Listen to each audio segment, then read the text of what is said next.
Tapi di antara sumber akidah yang keliru yang juga berbahaya adalah menjadikan akal sebagai sumber akidah. Banyak orang tersesat dalam hal ini, menjadikan akal sebagai sumber akidah. Ya. Mereka tatkala melihat dalil menurut mereka tidak masuk akal, maka mereka tolak, terutama berbicara tentang sifat-sifat Allah Subhanahu wa taala. Ya akhi, mungkin menurut Anda tidak masuk akal, masih banyak orang masuk akal. Masih banyak menurut akal yang lain masuk akal. Kenapa Anda menjadikan akal Anda sebagai patokan? Banyak perkara-perkara yang dahulu tidak masuk akal, sekarang masuk akal. Saya bilang sama antum, kalau antum kembali 1000 tahun yang lalu, terus antum bilang sama nenek moyang kita 1000 tahun yang lalu, ada alat bisa video call. Kira-kira nenek moyang kita bilang apa? Ente gila bin Majnun katanya. Bisa video call gimana caranya? Nggak usah jauh-jauh, sekarang saja saya tanya sama antum. Antum tahu nggak cara kerja video call? Kok bisa wajah kita di sini kemudian muncul di HP istri kita dengan jarak berkilo-kilo? Ada yang bisa jelaskan? Antum aja nggak ngerti sampai sekarang gimana caranya. Saya pernah tanya sama orang, bagaimana caranya? Kok bisa saya ngomong di sini suara saya kedengar di sana? Ya mungkin orang yang pakar itu kan ada gelombang Ustaz karena begini suara dan macam-macam atau lewat kabel dan macam-macamnya. Saya sampai sekarang tidak ngerti. Ada yang bilang Ustaz saya tahu Ustaz. Kalau ada pulsanya bisa Ustaz. Dia paham. Itulah pemahaman dia. Mau diapain? Kalau nggak ada pulsanya nggak bisa. Memang top kata saya.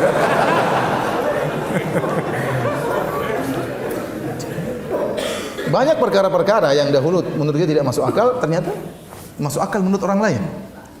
Banyak perkara-perkara yang tidak bisa kita masuk ke akal kita. Jadi akal ini punya kemampuan terbatas. Akal bahkan daya khayalnya pun terbatas. Jangankan untuk menembus memikir, bahkan daya khayalnya pun terbatas.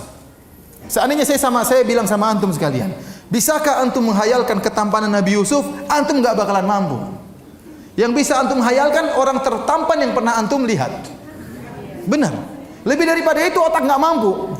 Nggak bisa terbayang tampannya Nabi Yusuf kayak apa. Yang perempuan lihat potong-potong jarinya nggak sadar, subhanallah. Ya, kalau antum baca buku tafsir dalam tafsir Al-Qurtubi, dalam tafsir yang lain disebutkan riwayat-riwayat Israiliyat yang aneh-aneh. Ada yang mengatakan para wanita waktu melihat Nabi Yusuf tampan, ada yang langsung mati. Beneran ini? Ada yang langsung haid tiba-tiba. Ada yang langsung pingsan. Saking tampannya Nabi Yusuf. Kalau kita sesuai dengan Al-Quran saja, tidak usah aneh-aneh. Waqatta'na aydiyahunna. Mereka potong-potong tangan mereka tanpa sadar. Saking tampannya Nabi Yusuf. Laki-laki zaman sekarang setampan apapun, kalau ada perempuan lihat ngiler sebagaimanapun, kalau kasih jarum pentul pasti teriak. Kita tidak. Tapi Nabi Yusuf, kita bisa lihat ada orang histeris lihat orang yang sangat dia cintai. Ya Nabi Yusuf begitu muncul alaihissalam, wanita sampai motong-motong jarinya tidak sadar. Kita nggak mampu menghayalkan tampannya Nabi Yusuf. Kenapa? Otak kita daya khayalnya saja terbatas. Demikian juga daya pikirnya. Contoh sederhana, kalau saya suruh Anda menghayal tentang bidadari, Anda nggak bakalan mampu. Bayangkan cantiknya bidadari, nggak mampu. Yang paling ente bayangkan istri ente, itu yang paling cantik. Dalam tanda kutip. Mau bayangkan paling cantik perempuan, nggak mampu. Ini nanti jangan direkam ya, saya sekedar cerita aja. Saya dulu waktu di Irian, bayangkan saya tidak pernah keluar dari Irian. Lahir di Surabaya, umur seminggu langsung sudah dibawa orang tua. Saya bilang, Mak, saya dulu di Surabaya sebulan. Oh bukan sebulan, seminggu sudah pergi. Lahir seminggu, kemudian naik kapal pergi ke Irian Jaya. Besar sampai lulus SMA di mana? Di Irian Jaya. Jarang perempuan cantik di sana. Ada 1-2 orang subhanallah itu jadi bintang di Sorong. Semua orang kejar-kejar padahal biasa-biasa aja. Tapi waktu itu paling cantik karena itu yang bisa kita lihat. Gitu sampai di mana di UGM, ternyata banyak yang cantik. Daya khayal semakin meningkat. Jangan direkam ya. Terus sampai di Madinah lebih ngeri lagi. Ada cewek cantik wajahnya seperti artis ngemis, subhanallah. Benar ini. Orang-orang Palestina, orang Suriah ngemis-ngemis, cantiknya luar biasa. Kita tidak bisa bayangkan bagaimana cantiknya bidadari. Apa kata Nabi SAW tentang bidadari? Mir'atuha kabiduhu. Sungguhnya kabiduha mir'atuhu. Kata Nabi SAW, sungguhnya hati sang bidadari adalah cermin bagi suaminya. Jadi kalau suaminya di hadapan istrinya dari bidadari, wajahnya tertampang di hatinya. Antum bisa bayangkan? Nggak bisa. Kata Nabi SAW, yura mukhu saqaiha min wara'il lahmi minal husni. Sungguhnya sumsum betisnya kelihatan dari luar, di balik dagingnya. Wah, ini setan apa bidadari? Sumsumnya kelihatan. Tapi kata Nabi SAW, minal husni, karena saking cantiknya. Kalau kita berusaha menghayal ada bidadari yang hatinya cermin, sumsumnya kelihatan, apa yang kita bayangkan? Mengerikan. Paham? Ya tidak? Menunjukkan daya hayal kita itu terbatas. Tadi telah kita jelaskan bahwasanya otak atau daya hayal kita ini terbatas, dan otak ini kemampuannya terbatas. Ada ranah-ranah yang tidak bisa dijangkau oleh otak kita. Ya. Kita disuruh merenungkan tentang hakikat ruh yang ada di badan kita, kita tidak mampu. Oleh karenanya Allah berfirman, wa yas'alunaka 'anir ruh qulir ruhu min amri rabbi wa ma utitum minal ilmi illa qalila. Mereka bertanya kepada engkau tentang ruh, katakanlah ruh itu adalah urusan Rabbku dan kalian tidak diberi ilmu kecuali hanya sedikit. Kalau ada 1000 ulama berkumpul untuk menjelaskan tentang hakikat ruh, dari unsur apakah terciptakan ruh, bagaimana sifat-sifatnya, ya, apa senyawanya, maka akan ada 1000 pendapat. Kenapa? Karena mereka semua tidak tahu tentang hakikat ruh. Padahal ruh berada dalam jiwa kita, namun tidak tahu hakikatnya. Bagaimana lagi dengan Rabbul Alamin, dengan Allah Subhanahu wa Ta'ala. Oleh karenanya saya menyampaikan hal ini agar kita tahu bahwasanya otak kita ini terbatas. Ada ranah-ranah yang tidak bisa dijangkau oleh otak. Maka tatkala ada datang sifat-sifat Allah Subhanahu wa Ta'ala, maka kita imani. Mungkin menurut otak kita tidak masuk akal, bisa jadi masuk akal menurut yang lainnya. Ya. Betapa banyak ahlul bidah, baik Jahmiyah maupun Al-Mu'tazilah maupun Al-Asy'ariyah, mereka menolak sifat-sifat Allah. Di antaranya seperti mereka menolak sifat Allah di atas. Dalilnya apa? Akal mereka. Kata mereka ini melazimkan tempatlah, melazimkan waktulah, melazimkan macam-macam lah. Ya. Padahal terlalu banyak dalil menunjukkan Allah di atas. Banyak sekali dalilnya. Rasulullah SAW ya, berdoa mengadahkan kedua tangan di atas. Kalau Allah di mana-mana, ya kita ke bawah juga boleh, ke kiri juga boleh, ke kanan juga boleh. Rasulullah SAW tunjuk Allah di atas. Ya. Waktu Rasulullah SAW Isra Mi'raj, Rasulullah SAW kemana? Ke atas apa ke Bekasi? Ke atas. Ke atas. Sampai-sampai begitu dekatnya Nabi dengan Allah Subhanahu wa Ta'ala, sampai sebagian sahabat menyangka Nabi melihat Allah. Sampai ditanya dalam hadis Abu Dzar, "Ya Rasulullah, hal ra'aita rabbak?" Apa kau melihat Rabbmu? Kata Nabi SAW, "Nurun anna arahu." Ada cahaya yang menghalangi, bagaimana saya bisa melihat? Itu sudah sangat dekat. Dekat dengan Allah Subhanahu wa Ta'ala. Ya. Barang siapa yang mengingkari Allah di atas, dia mengingkari mukjizat Isra dan Mi'raj, kelazimannya. Ya, karena Rasulullah SAW untuk bertemu dengan Allah kemana? Ke atas, tanpa perantara malaikat Jibril, langsung ketemu dengan Allah Subhanahu wa Ta'ala. Dan ini keyakinan yang diyakini oleh masyarakat secara umum. Fitrah masyarakat meyakini Allah di atas. Bukankah kita sering dengar kalau ada masalah kata mereka kita serahkan kepada yang di atas? Benar atau tidak? Sering dengar atau tidak? Tanya Allah di mana? Allah di mana-mana. Tapi maksud mereka Allah di mana-mana itu bukan zat Allah, tapi mereka meyakini ilmu Allah di mana-mana. Allah mengetahui apa? Segala-galanya. Tapi waktu mereka berdoa, mereka mengarahkan ke mana? Ke atas. Kalau mereka menghadapi suatu, kata mereka kita serahkan kepada yang di atas. Ini menunjukkan fitrah mereka meyakini Allah berada di atas. Malaikat Jibril turun dari Allah, mendapat wahyu dari Allah, turun kepada Nabi. Turun dari mana? Dari atas. Allah mengatakan tentang Nabi Isa, "Barrafa'ahu Allah ilaih." Kata Allah, "Wa ma qataluhu wa ma salabuhu." Mereka tidak pernah membunuh Nabi Isa, mereka tidak pernah menyalib Nabi Isa. Kata Allah, "Barrafa'ahu Allah ilaih." Tapi Allah angkat Nabi Isa ke Allah. Angkat itu ke mana? Apa ada angkat ke bawah? Terlalu banyak dalilnya, ya. Tanzilul kitab, Al-Qur'an turun dari atas, terlalu banyak. Malaikat naik dari atas turun ke bawah, lapor kepada Allah naik ke atas, amalan-amalan diangkat ke atas, terlalu banyak dalilnya. Ratusan dalil kemudian dibantah dengan otak bahwasanya Allah tidak di atas. Ya. Taib. Mereka yang menolak Allah di atas, Dalil mereka apa? Otak, akal.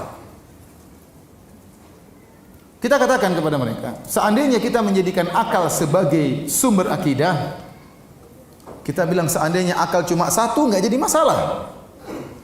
Semua akal manusia modern cuma satu, nggak apa-apa mungkin kita jadikan akal sebagai sumber akidah. Masalahnya akal ukul mutafawita, akal itu bertingkat-tingkat. Akal siapa yang mau dijadikan patokan? Makanya berkata Al-Imam Malik rahimahullahu taala, ya laita syi'ri bi ayyi aqlin yuzanul kitabu was sunnah. Sampaikanlah kepadaku dengan akal siapa mau ditimbang Al-Qur'an dan sunnah? Mau pakai akal siapa? Apakah akalnya orang-orang Yunani, Aristoteles dan yang lain-lainnya? Atau akalnya para sahabat radhiyallahu ta'ala anhum ajma'in? Atau akalnya para imam madhab? Atau akalnya ahlul bidah yang muncul belakangan? Akal siapa yang mau dipakai? Oleh karena tatkala mereka menjadikan akal sebagai sumber akidah dan akal bertingkat-tingkat berbeda-beda, akhirnya outputnya juga berbeda-beda. Outputnya juga apa? Berbeda-beda. Lihatlah, kita berbicara tentang Allah di atas berbeda-beda. Orang-orang Jahmiyah mengatakan Allah tidak di atas, tidak di bawah. Tidak di dalam alam, tidak di luar alam. Mereka mengumpulkan dua yang kontradiktif. Kita bilang kalau tidak di atas berarti di mana? Di bawah. Kalau tidak di bawah berarti di mana? Di atas. Kata mereka Allah tidak di atas dan tidak di bawah.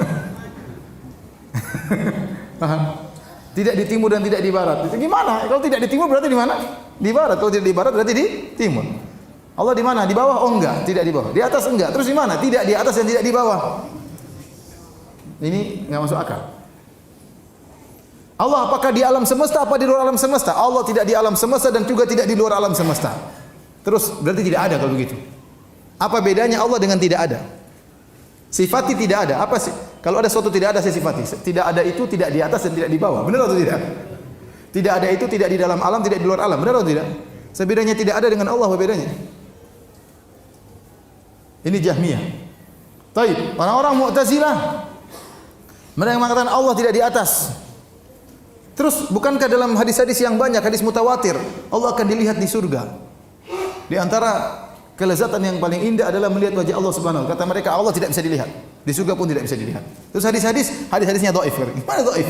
Hadisnya mutawatir. 20 sahabat lebih meriwayatkan. Tapi mereka konsisten. Allah tidak berada di atas dan Allah tidak bisa dilihat di akhirat kelak. Muncul orang-orang Asy'ariyah, pendapatnya lain lagi. Kata mereka Allah tidak di atas, tetapi bisa dilihat di surga.